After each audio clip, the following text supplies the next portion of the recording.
नमस्कार साथियों, स्वागत है एक नए वीडियो में। साथियों, आरपीएस एसएसटी सेकंड ग्रेड अध्यापक की निःशुल्क तैयारी अपन शुरू कर रहे थे। इसी क्रम में साथियों 5 वीडियो नोट अपने कंप्लीट हो चुके हैं और आज ये अपना छठा वीडियो नोट है।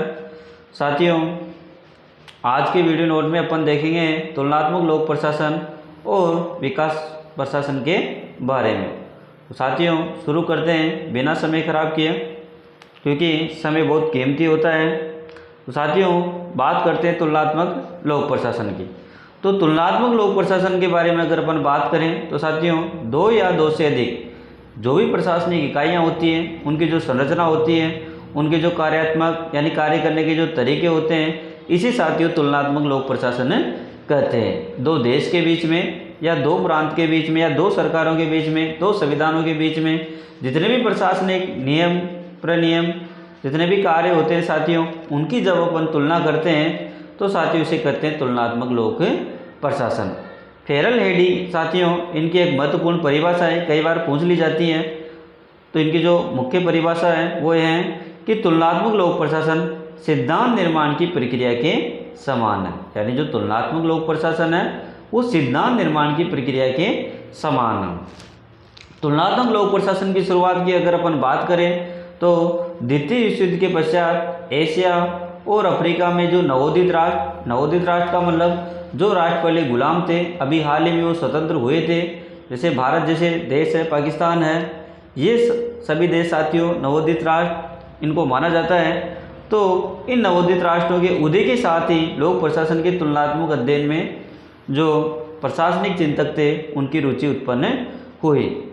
तुलनात्मक लोक प्रशासन के दृष्टिकोण की अगर अपन बात करें तो साथियों वुड्रो विल्सन ने अपने लेख द स्टडी ऑफ एडमिनिस्ट्रेशन में इसके बारे में सर्वप्रथम बताया है, यानी सर्वप्रथम इसका प्रकाशन इसमें सामने आता है। तुलनात्मक लोक प्रशासन के जो आधुनिक वैज्ञानिक स्तर की अगर अपन बात करें तो जो प्रशासनिक व्यवस्थाएं हैं उनका जो विश्लेषण करके हमारे अनुभवी सैद्धांतिक ज्ञान को एकीकृत, व्यवस्थित और विस्तृत करने का कार्य ये करता है। इसी के क्रम में 1960 में क्या होता है, CAG यानी तुलनात्मक लोक प्रशासन समूह की यानी कंपैरेटिव एडमिनिस्ट्रेशन ग्रुप की स्थापना होती है 1960 में।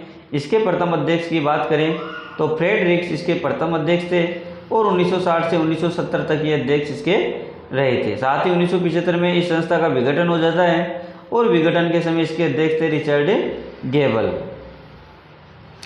1960 के दशक के को ही साथियों फेरल हेडी के द्वारा तुलनात्मक लोक प्रशासन का स्वर्ण युग कहा गया। आगे बढ़ते हैं। आगे जो FW रिक्स है इनके द्वारा तुलनात्मक लोक प्रशासन संबंधित एक मॉडल प्रस्तुत किया गया, इसका नाम था समलितीय प्रिज्मीय विवर्तित मॉडल। इसमें क्या कहा इन्होंने FW रिक्स ने कि जो विकासशील देश है इनकी जो नौकरशाही है इसको प्रिज्मेटिक साला नाम दिया गया। यानी विकासशील देशों की नौकरशाही को इन्होंने अपने मॉडल में प्रिज्मेटिक साला नाम दिया और इन देशों की जो आर्थिक उपव्यवस्था थी इसको नाम दिया गया बाजार कैंटीन का। तो साथियों ये बहुत ही महत्वपूर्ण है, यहाँ से प्रश्न इस बार बन सकता है। आगे बात करते हैं। जॉन टी डॉर्सी ने तुलनात्मक लोक प्रशासन का ऊर्जा मॉडल दिया, यानी जो सूचना ऊर्जा मॉडल है ये किसके द्वारा दिया गया, जॉन टी डॉर्सी के द्वारा। साथियों विकासशील देशों की शब्दावली में इसे प्रिज्मी सोसाइटी नाम इनके द्वारा दिया गया है। आगे बढ़ते हैं। तुलनात्मक लोक प्रशासन के महत्व की साथियों अगर अपन बात करें तो इससे हुआ क्या, इससे सिद्धांत निर्माण में अधिक वैज्ञानिकता आई है। यानी जो पहले वैज्ञानिकता का अभाव था या कम थी, तुलनात्मक अध्ययन से साथियों इस विषय में अधिक वैज्ञानिकता आई है जो इसके सिद्धांत निर्माण हुए हैं। साथ ही जो सामाजिक विश्लेषण क्षेत्र का जो दायरा है उसकी प्रक्रिया को बढ़ाने को प्रोत्साहन देता है तुलनात्मक अध्ययन। साथ ही तुलनात्मक अध्ययन के कारण सामाजिक अनुसंधान का क्षेत्र भी क्या हुआ है, व्यापक हुआ है। तो साथियों ये था तुलनात्मक लोक प्रशासन के बारे में। आगे देखते हैं विकास प्रशासन के बारे में। विकास प्रशासन के अर्थ की अगर अपन बात करें तो विकास से संबंधित प्रशासन से लिया जाता है। और विकास प्रशासन अवधारणा की बात करें तो साथियों जो विकासशील देश है उनमें लोक प्रशासन का जो तुलनात्मक अध्ययन किया जाता है उसी को साथियों विकास प्रशासन की अवधारणा कहते हैं। विकास प्रशासन अगर शब्द की बात करें तो सर्वप्रथम इस शब्द का प्रयोग भारतीय जो प्रशासनिक चिंतक है यूएल गोस्वामी, इन्होंने 1955 में अपने लेख the structure of development administration in India में किया।